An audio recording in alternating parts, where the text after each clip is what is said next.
Good day. This is Dimitri Lascaris coming to you for Reason to Resist from Montreal, Canada on November 9th, 2025. Back in early 2023, in January of that year to be precise, the eminent, widely respected French anthropologist Emmanuel Todd gave a now widely watched interview to the French newspaper Le Figaro, in which he hypothesized that World War III had already begun. And here you see a headline from Unheard describing this extraordinarily important interview. And here on Reason to Resist, we had no hesitation in agreeing with Mr. Todd's hypothesis. After all, it became readily apparent to those of us who were willing to look objectively at the facts that in early 2022, the invasion that Russia launched into Ukraine had been provoked, and in fact had been provoked over a series of escalatory aggressions against the Russian Federation spanning decades. And it was equally obvious to us then that the Americans and their Western vassals were using the Ukrainian people as a proxy to wage a NATO-wide war upon the Russian Federation. And since January of 2023, that war has only escalated. And perhaps the most visible and dangerous and destructive of those escalations has occurred in West Asia, and particularly occupied Palestine, also in Iran, Yemen, Lebanon, Syria, and in other parts of the world as well. This war unfolds, albeit at a lower level of intensity, for example, in the Sahel in sub-Saharan Africa. And let us not forget, of course, the potential and growing potential for war between China and the United States, something about which U.S. military leaders have spoken openly and recklessly for some years now. Now, wars do not follow a linear progression of intensity. They will typically develop in chaotic ways, and over certain periods of time, the intensity of the war may wane and then escalate. I would say that since World War III began back in 2022, the perhaps most intense phase of that worldwide conflagration was the period, the 12-day war between Iran and Israel. At that point in time, not only was the extraordinarily destructive conflict in Ukraine escalating, but in fact, Israel came to the brink of obliteration at the hands of the Iranian military. And being that Israel has nuclear weapons and is eminently capable of using them, I think any rational person would come to that conclusion based upon the behavior of Israel's political and military leadership over the years. That was an extraordinarily dangerous moment for all of humanity, frankly. Now, there has been a lull since then, and particularly there has been a ceasefire agreement entered into between Hamas and the genocidal Israeli entity. But as we've documented here, that ceasefire has been violated every single day by Israel, not only by killing and maiming Palestinian civilians in Gaza on every single day, including one day when it killed at least 46 children. But in addition, Israel has not allowed even 30% of the humanitarian aid it agreed to allow into Gaza. And the genocide has continued apace in the West Bank, the occupied West Bank as well. In fact, if anything, the violence there being inflicted upon Palestinian civilians is even intensified since the October 11th ceasefire. Now, despite this lull that we're in, or apparent lull, I think that all indications are that this war is going to escalate. And it's customary to see in the alternative media dramatic headlines like "the West has been defeated," "NATO has lost," "Ukraine has collapsed," and so forth. There's no doubt that the overall trajectory of this worldwide conflict that we're seeing unfold is extraordinarily negative for the Western elites that have provoked this conflict all over the world. And that if things continue on their current trajectory, it is likely going to end in a decisive defeat for Western elites.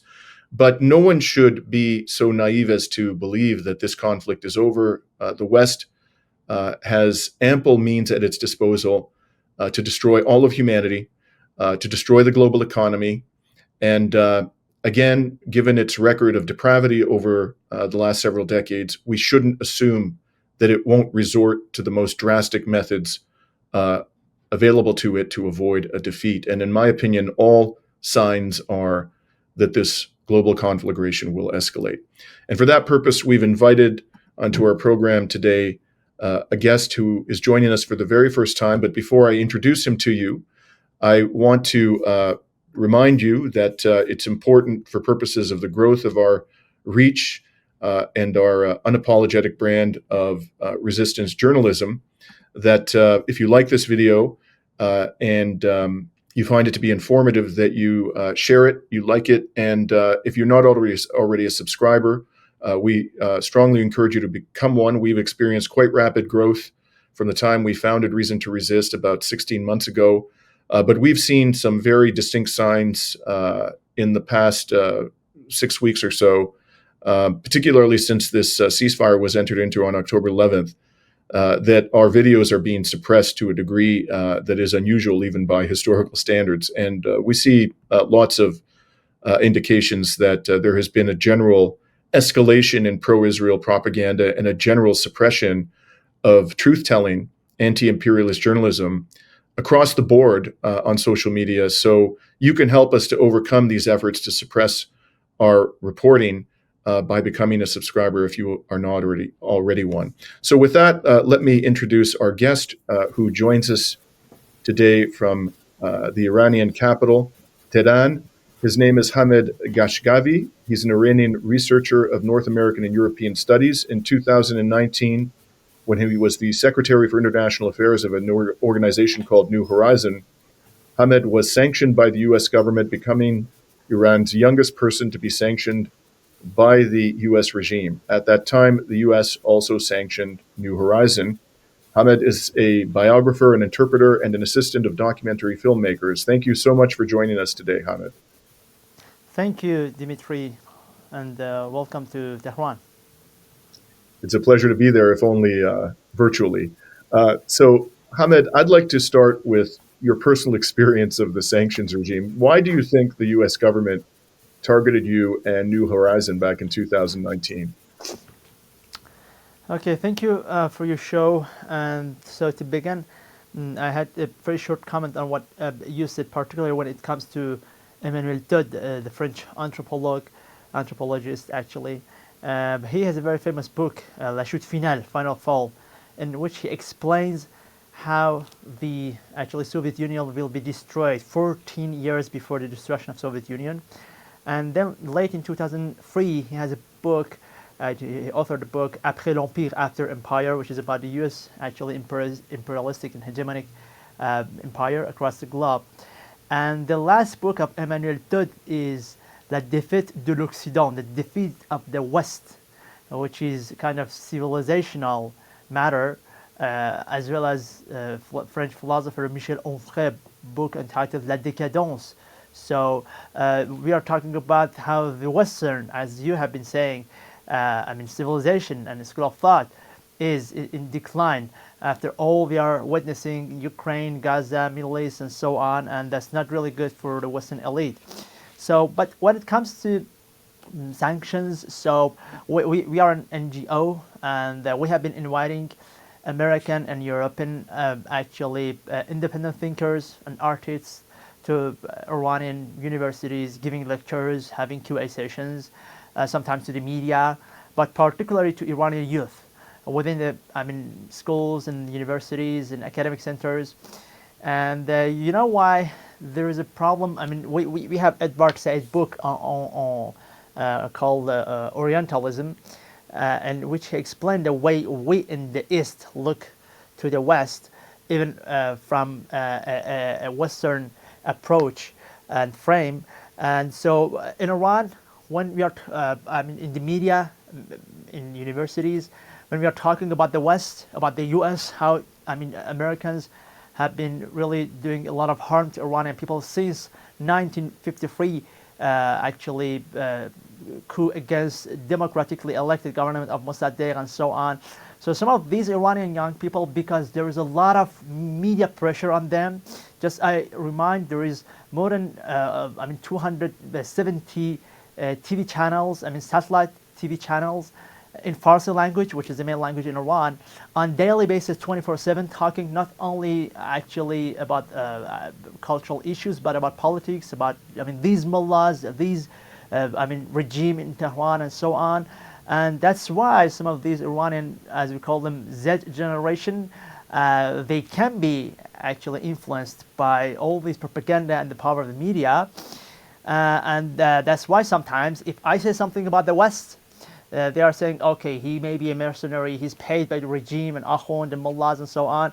But if we bring someone like you, so we had all these years, we have been inviting, we began with Norman Finkelstein, Medya Benjamin of Code Pink. In Canada, we invited Professor Anthony James Hall of Lethbridge University in Alberta, and Alec Warburg, and some other actually American and European independent thinkers who have some other version of 9/11, of Israel, of the Western Hemisphere, and who really believe that this dependency of Israel to Western Hemisphere is very harmful for the national interest of every single European and North American countries. And by the fact they sanction us, why? Because when these people with blue and green eyes, they actually go to universities, Iranian universities, talking with the youth, so they have some impact, because even on those Iranian actually young people who would like to be involved in everything which is related to the West, because these people are already coming from the West, you see. So there's something psychologically, intellectually important to understand why it was very effective when we have been inviting all these people. And and on the other side, while these people come back to their countries, they have been telling the truth about Iran. Taking your example, I have seen your report when you were actually in Tehran. A friend of mine in Canada, by the name of Matthew, he sent me your video when you have been doing all these tour in Tehran, and saying the realities about Iranian society, which is a complicated society, not too easy to understand. But when we are looking to Iran as a whole society from a Western mainstream media frame, we cannot really have a positive actual understanding of that society. So once you are back, or people like you will tell the truth. So sometimes people, they think, for example, we paid some of the guests in order to do interviews for Iran to say realities, which is not the case actually, because of the sanction. Actually, we as an NGO, we are not in the financial position. But the issue is what we have been doing, and we have been doing Holy Wisdom Conference and New Horizon Conference, which have been sanctioned by U.S. Treasury Department. All these intellectual exchange, cultural communication between nations. In Iran, we Iranian people maybe doesn't have a good understanding of West, because West has been doing a lot of bad things to Iranian people, and that at the point that when we have been going to universities, Iranian young people couldn't believe we can have some Western or Westerners who cannot actually think like Canadian government, American government, French government. And on the other side, when these people, they have been coming back to their actually home, they have been telling the truth about Iran. So they sanctioned us because what we have been doing was influential and touched the psychology of the audience, which is important. Joseph Nye, who passed away just coming back to 3 months ago, he in late 90, he had actually the theory, he authored the theory of soft power. In 2006, he authored the book entitled Soft Power, the Means to Control the World Politics. And he explained the importance of psychologically, intellectually, how we can how we can play with the brain of the audience. Just to cut to the chase, it sounds to me like they didn't allege that you were involved in any violence. They simply didn't like what you were saying. Is that fair? That's why Yeah. Yeah. Once again, what we have been doing was really intellectual, as I've explained, just making a bridge between nations, between elites, elite Iranian youth and American, European elites, to hear each other in universities. We had QA session, very hyper active and dynamic. So, and the various topics they have been, for example, in Iran, we have also our domestic issues, for example, related to dress code and so on. Many topics in all these years have been discussed within our QA sessions when we have been inviting all these, Western dissidents, and sanctioning, free people and an NGO really proves that they are really the fear, the real fear is from understanding. So, just for the record, since you raised the subject, Hamed, I have been interviewed, I think, probably about 8 times on Press TV since I came to Tehran in early May of this year. I have that. They asked me to speak on a variety of subjects. For example, most recently, I was invited to talk about the election of Zohran Mamdani in New York. And no one's ever paid me a dime for those interviews. No one ever offered me any compensation for those interviews. I didn't ask for any compensation for those interviews. And no one ever put any restrictions on what I could say. I was never asked in advance, how will you answer this question? Or I wasn't told, I was never told that there were things I couldn't say. So, to the extent anybody out there is suggesting that people like myself who want to talk to the Iranian people and who appear on Iranian media, that there's some motivation other than telling the truth, there's zero evidence to back that up, and I can assure you that's not the case. In any case, I want to now move to developments in the region, Hamed. And 2 articles this weekend caught my eye from the corporate media. The first is a report in the New York Times by Stephen Erlinger, and you can see the headline up here on the screen: "The Dangerous Stalemate Over Iran's Nuclear Program." And in this article, Erlinger, a long time columnist for the New York Times, I think it's fair to say he has Zionist and neoconservative leanings. He argues that another Israeli attack on Iran is virtually inevitable because Iran's capacity to enrich uranium was not destroyed during the 12-day war. Iran's existing stockpile of enriched uranium survived the war, he says, or most of it at least. And he also says that Iran is no longer subject to nuclear inspections by the IAEA, and there are no negotiations between Iran and the US. And so this is the basis of his warning that another Israeli-U.S. attack on Iran is inevitable. And by the way, he doesn't criticize that at all. He just articulates a prediction. Now, in his 24-paragraph article, Hamed, he makes no mention of the most relevant facts, for example, that Israel has a nuclear arsenal and that Iran doesn't. He doesn't mention that Israel is the only state in West Asia that is not a member of the Nuclear Non-Proliferation Treaty, and that as a result, the IAEA conducts no inspections of Israel's nuclear facilities. And he does not mention or acknowledge that Iran has a right under international law to enrich uranium for civilian purposes. My sense of this article is that Erlinger and the New York Times are prepping the American public for a resumption of the U.S.-Israeli war of aggression on Iran. Now, at the same time, Hamed, before I ask you for your reaction to all of this, something else happened which militates in favor of the conclusion that there isn't going to be a resumption of the war on Iran. And that is, as was widely reported last month, after a conversation between Russian President Vladimir Putin and the war criminal Netanyahu, Vladimir Putin reportedly conveyed to the Iranian leadership a message from Netanyahu that Israel doesn't want war. And I believe, according to this article, which was published in the New Arab, Iran's foreign minister, Abbas Arashi, said that Russia had relayed a message from Israel indicating it is not seeking a renewed conflict with Tehran. So my question to you is, what do you make of all of this? Do you believe that any confidence can be placed in the assurances that Netanyahu purportedly provided to Iran through the Russian president? And how is Iran dealing with the current threat environment? Is it preparing for what it regards as an inevitable resumption of the war? or is it trying to focus more on the return to normalcy?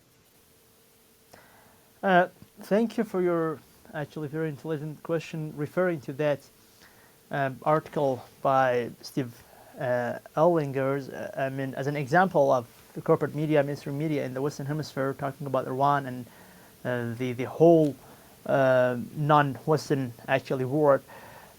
So when it comes back to, I mean, nuclear issue, you know, we have to understand something. I mean, what is the real problem? I mean, what is going on behind the scenes? Is it really related to nuclear actually dossier? If some days we resolve all these nuclear actually problems with the West, do you think it will be no more problem? So the real issue when you know what is the difference, Dimitri, between I mean a journalistic and a kind of historian approach to an issue. The historian would like to just come back a little bit more, see what happened in past 2 or 3 centuries and currently, and then tomorrow how we can handle it. So when we see what happened to Iran in past centuries and before revolution, we see just, I mean, recently it has been declassified that an American actually, I mean, Pentagon analyst was saying, coming back to 60s. So I remind that Iranian revolution took place in 1979. So that analyst within the Pentagon actually reported that coming back to almost maybe 2 decades before Iranian revolution, they had the plan to actually put Iran on various little provinces in order not to be a big country. So the problem for Israel is that Israel cannot tolerate any, I mean, great country and united country. And that's why we have been saying it can happen to Egypt, it can happen to Algeria. Even Israeli actual authorities talked about the possibility of attacking Algeria. So the problem is with independence. Very easy, very easy. I mean, before revolution, the British, Americans, they have been ordering everything in Iran, and their missionaries, they have been changing the governments of Shah. And after the revolution, a nation actually began to be independent. We are selling our oil at the price that we would like to, and we are not going to obey you. Okay, so the problem is being dependent or independent. That's the first issue. So if we can have a conceptual understanding of the whole question, so the question mark can be changed. So coming back to examples, so they have tried everything by sanctions, I mean the economic sanctions, and 8 years of war. I just remind that during these wars that I lost 2 uncles of mine, and my father is injured of that war. Iran was alone. At that time, Soviet Union and United States and France and Britain and Germany, they have been arming Saddam regime in Iraq. And after 8 years, we did not lose a centimeter, an inch of actually our country. So they have tried everything. The issue is there is a technology. Every independent nation can use it, included Iran. And that's why the reason we have been doing all these research about nuclear peaceful activities and so on. And we have a religious leader in Iran. And if we would like really, if we wanted to create the nuclear bomb, we could make it just coming back 2 years ago, you see, because we have the whole technology. The issue is the circle belongs to Iranian actually young generation, the whole circle of nuclear industry. We are not like other nations who brought the whole technology from abroad. That's an issue. That's why Supreme Leader said, even if you assassinate all these nuclear scientists, but the real science is in the mind of Iranian Z generation, which is really enthusiastic and encouraged to study nuclear science and nuclear physics. But I mean, all these discussion since late 90s, if you just search on Google, you will find the first videos of Netanyahu and the hearing session of the Congress coming back to 6 years ago. They have been talking about 6 months, a year from now, I mean 2 years from now. Iran is very, I mean, and so the last actually the last committee was, I mean, in the United Nations, so Iran is very close to make the nuclear bomb and so on. But the matter the matter is that we are not really seeking for nuclear bomb because our religious beliefs. So that's something which is important. So you did mention something which is correct. Israel not a member of NPT, non-proliferation treaty, and no inspection, no nothing.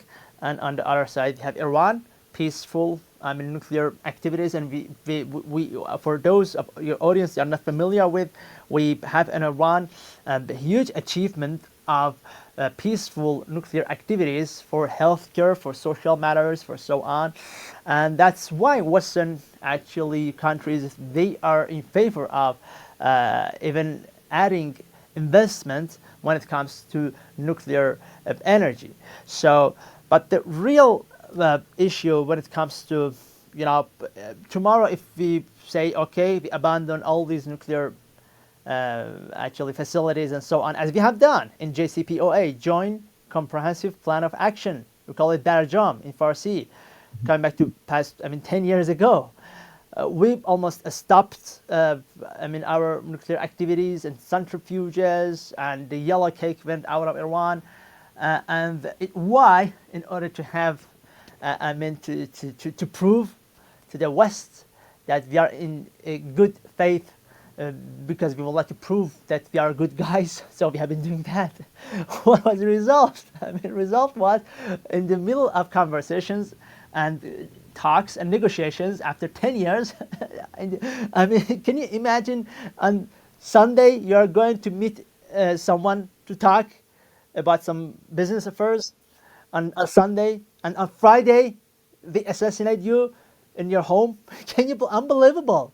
And these Western hypocrisy. But when it comes back to what you said about, I mean, Russia and, I mean, President Putin and Netanyahu talks and so on, when you I mean, I refer once again to the interview of Tucker Carlson with Steve Bannon and John Mearsheimer. So Steve Bannon, I mean, said, and many other of these MAGA people around Trump, that really from the day 3-4, Iran actually began to recover.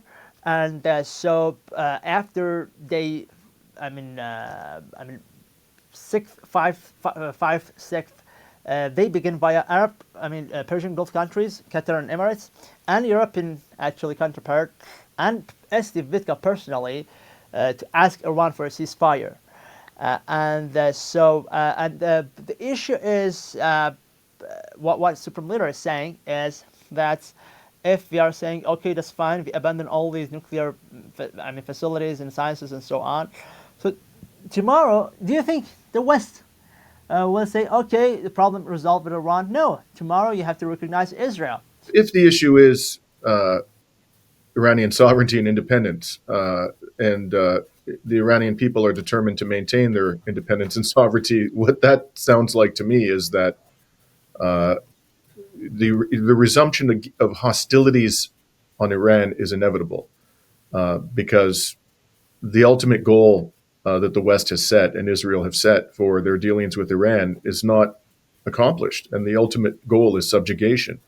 So, do you think that that is the inference we should draw from the history of Iranian relations with the West, that this war will continue and it will at some point escalate?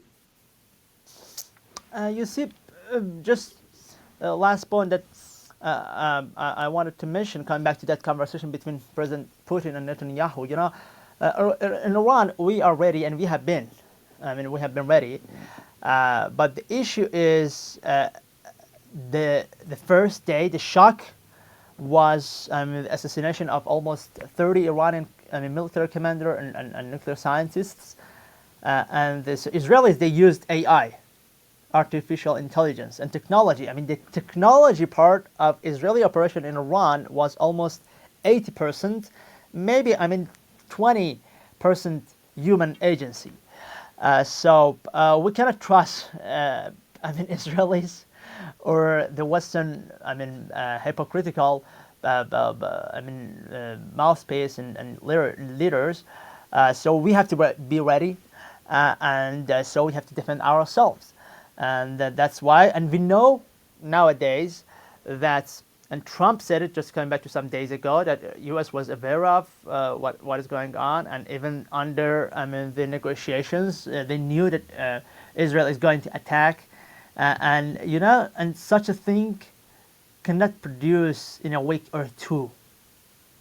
They need some months to program and to plan. But we knew, since 9/11, at the time of, George Bush the son, we knew that the U.S. was ready to attack Iran, and so General Wesley Clark said it clearly that after 9/11, after 12 days after 9/11, he went to Pentagon, and he said a general in Pentagon showed me a memo and said, here is a plan. We are going to attack 7 countries in 5 years. And he said they made the decision to go to war with Iraq. So remember, Iraq is in 2003. General Wesley Clark is talking about 9/11 2001. Decision to attack Iraq was already made. So 7 countries in 5 years. Iraq, Afghanistan, Lebanon, Somalia, and then finishing with Iran. And so here is the issue that at that time we knew, and during these, the administration of Bush, George W. Bush, the son, in Iran, we have been really some days waiting some aggression from the American military bases around Middle East.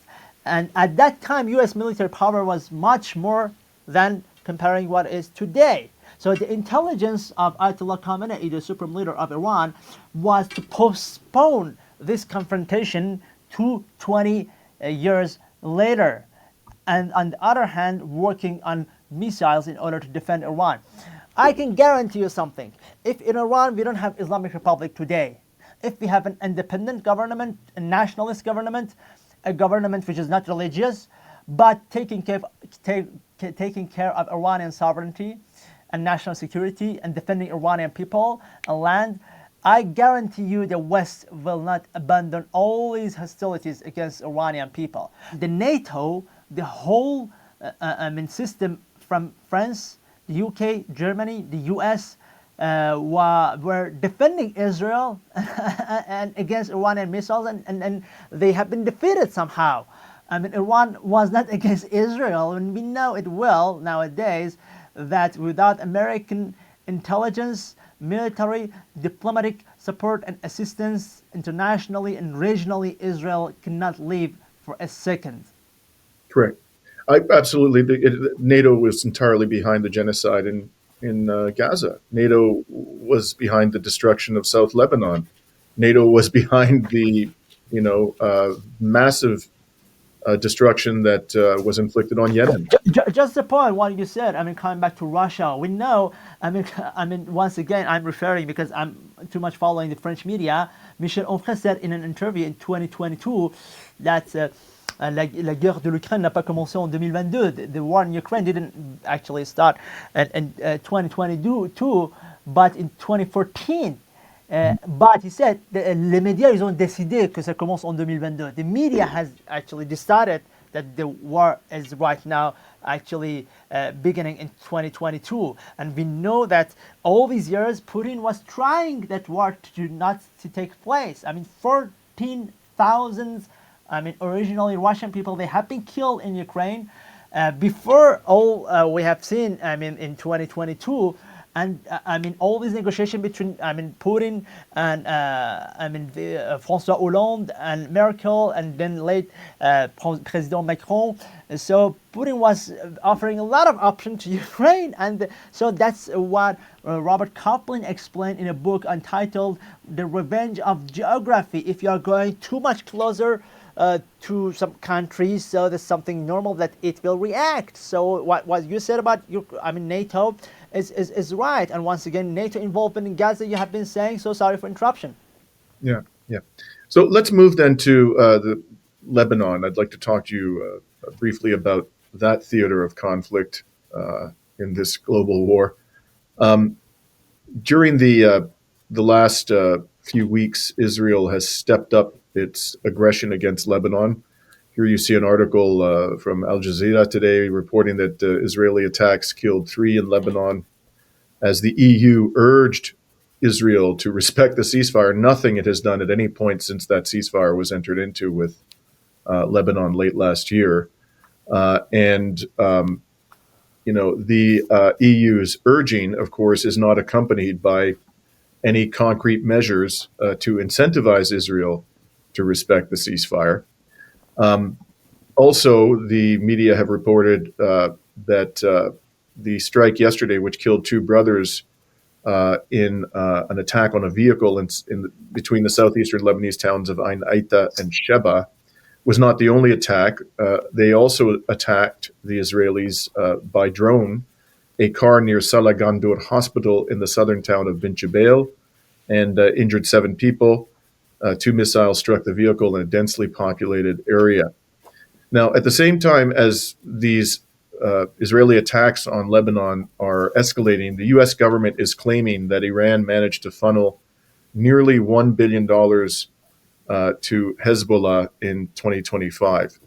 And here is an article reporting the claim that's being made by the United States government. This is coming from a Treasury Department official who has responsibility for sanctions. And he's citing this claim that somehow Iran has managed to funnel $1 billion to Hezbollah this year, in the first 10 months of this year, as a justification for intensifying the economic war on Iran. Now, all of this may mean that there's another all-out Israeli war on Lebanon about to begin. I mean, quite apart from what I just mentioned, the United States has been demanding, as has Israel through Tom Barrack, the American ambassador to Turkey, that the Lebanese army disarm Hezbollah. It's clear that Hezbollah is not going to accept disarmament, and it doesn't appear that the Lebanese army has any appetite to disarm Hezbollah. So when you look at all of this, Hamed, it does appear that that is also another theater of battle, South Lebanon, where there is almost inevitably going to be an escalation. That escalation arguably has already begun. If that happens, if Israel relaunches an all-out war against Hezbollah, which is closely allied with Iran, how do you think the Iranian government will respond?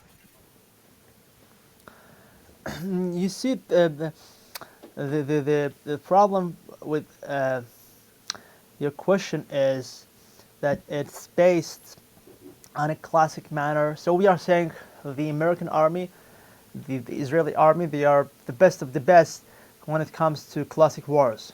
So in a classic war, the enemy, you have the statistics, how many tanks, helicopters, how many aircrafts you have, and how many the enemy actually have.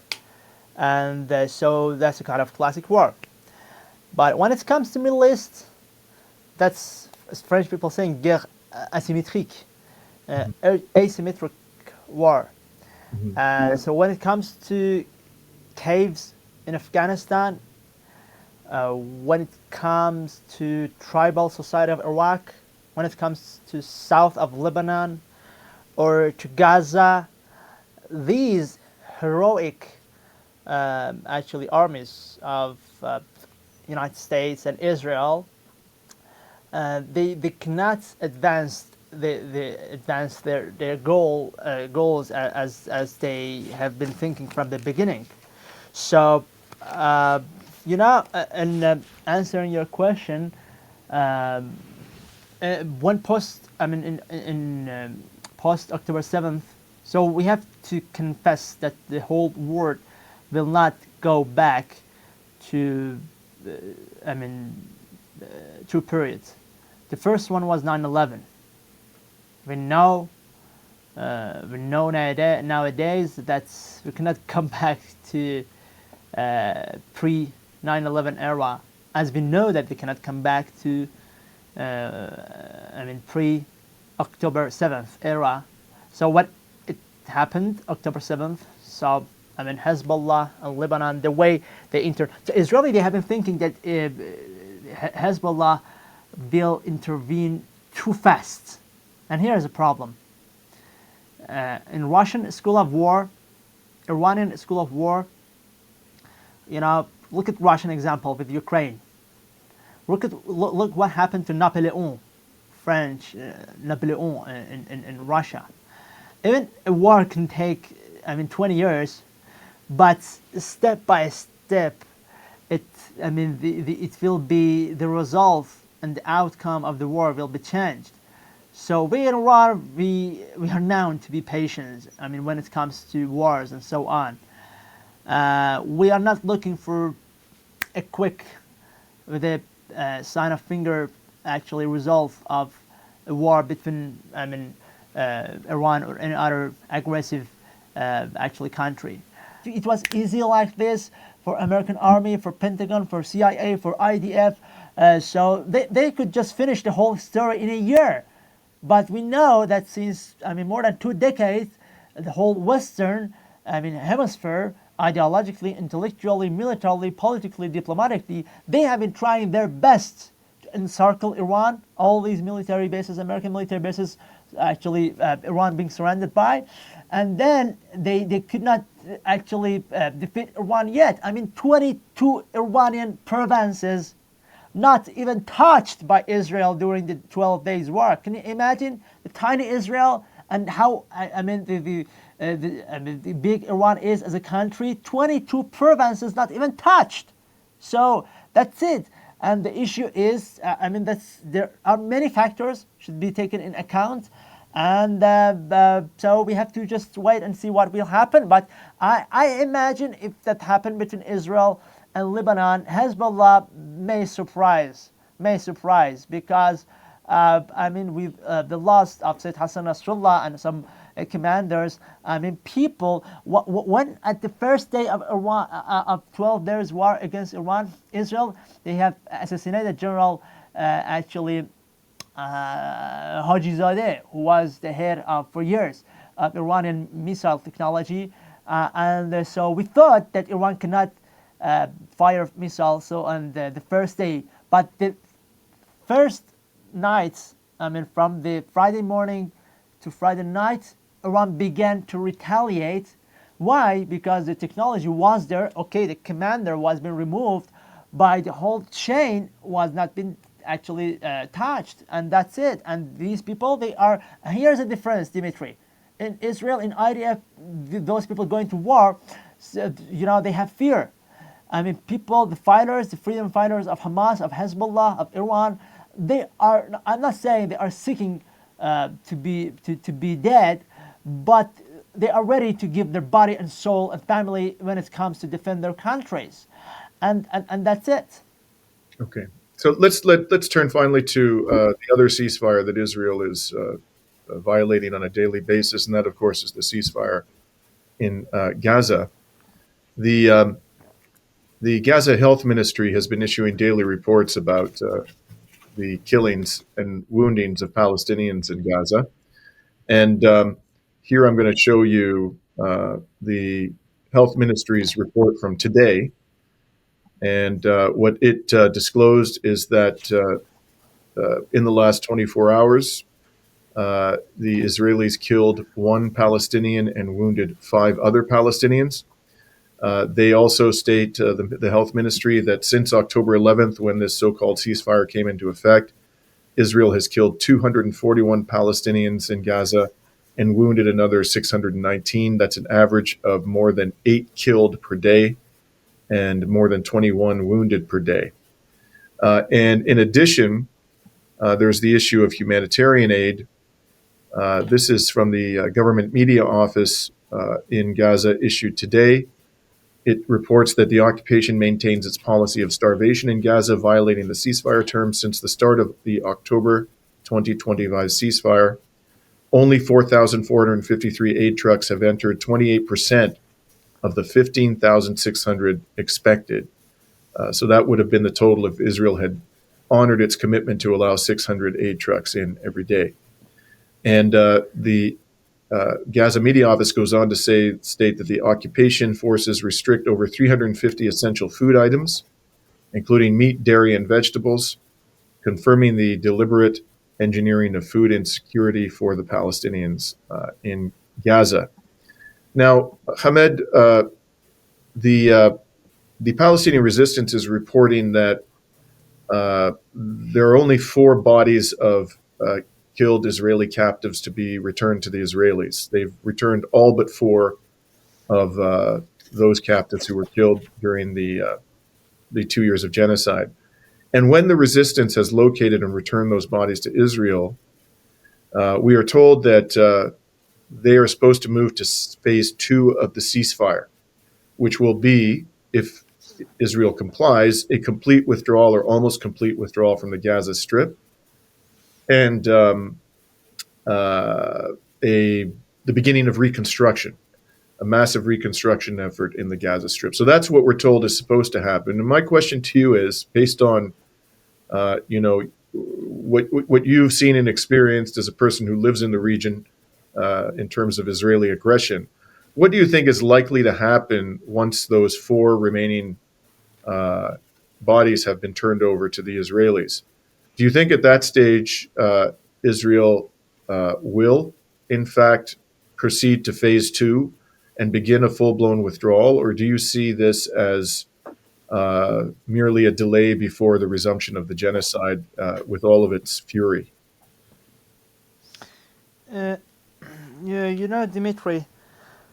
Um, I mean, who wanted the free? Who wanted actually from the beginning the free elections in Palestine? European Union, United States, and in 2005 went in a very democratically election monitored by European Union and American actually organizations. Hamas did win. We said that's not the good election. So, and since that day, coming back to 20 years ago, and you have to know that a Palestinian kid who was at that time 5 years old and 25, right now he's 30 years old combatant or freedom fighter of Hamas. Why? Because of all these humiliation during these years by Israel. So coming back to, all these issues you did mention, a very important factor is issues inside Israel, domestic issues is inside Israel. We are following the society, once again, not that easy to understand, but the opposition, the position, Netanyahu, the trio, the whole judicial process for Netanyahu. And we know that Netanyahu, in order actually to politically continue the career, he should provoke another war, another aggression. And just for your information, naturally, biologically, physiologically, Israel is a phenomena which cannot live in peace. It should be kind of permanent chaos in the region. Mhm. So I think that's, not far from the idea. That once Israel gets the bodies, so they will break the words they said about ceasefire and so on, and the withdrawal from Gaza, because once again we know that Israel somehow was created by the Israeli leftists, and right now the Israeli rightists, the more far extreme right, they are under power in Israel, whether religious or political. So I think it's actually dependent on domestic factors of Israel, whether there is a pressure on Netanyahu and the cabinet about, from the Israeli public opinion, from the Israeli media. Some of them, they are sick and tired of all these, wars since October 7th.